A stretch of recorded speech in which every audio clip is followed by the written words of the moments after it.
You reckon a dead steel object could actually stalk you? Out in the middle of nowhere, in the snow-covered Alpine region of Australia, when you hear a kid's laugh at midnight, you'll know your loneliness is just a total furphy. I've got this small cabin near Mount Buller in Victoria. Huge block of land, thick eucalyptus bush on one side and miles of snow on the other. I head up there for some skiing during the winter holidays. My neighbours are ages away. There's an old bloke on one side I've never even chatted to, and another neighbour further down the track I see at the ski lodge sometimes. This July, when I pulled up to the cabin, it was pitch black. The second I hopped out of the ute, I heard what sounded like a kid wailing from the neighbour's property. Struck me as weird, because I knew no kids lived out here. I headed inside, flicked the heater on and crashed out. Next morning, I geared up for some skiing and stepped out. Right there on the fresh white snow was a big red ball. Wasn't there yesterday.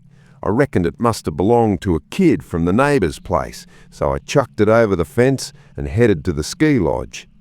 When I got back that night, I froze. That same red ball was right back where I found it. Felt a bit crook about it, but I chucked it over again and got ready for bed. But then, must have been 2 or 3 in the morning, a kid's giggling woke me up. A kid playing outside in this perishing cold? Didn't make a lick of sense. If you're still with me, hit that subscribe button. The mystery only gets darker from here. I peeked through the window, couldn't see a soul. The laughing stopped. I threw on some slippers and a robe and stepped out. The big red ball was back again in the exact same spot. This time I didn't chuck it. I got a bit stubborn, picked it up, brought it inside and shoved it in the corner of the lounge. Didn't hear another peep all night. Next day, I went over and knocked on the neighbour's door. Old bloke came out. I asked about the kids laughing and the ball. He just looked at me funny and said, "There's no kids round here, Eric. I'm on my own." I felt a proper chill run down my spine. I was buggered after skiing that day, dropped my gear in the lounge and headed straight upstairs to crash. I was dead to the world. Then that laughing started again. I bolted to the window. That red ball was out on the lawn again. I ran downstairs to the lounge and the ball was gone from the corner. Doors and windows were all locked tight. No signs of a break-in.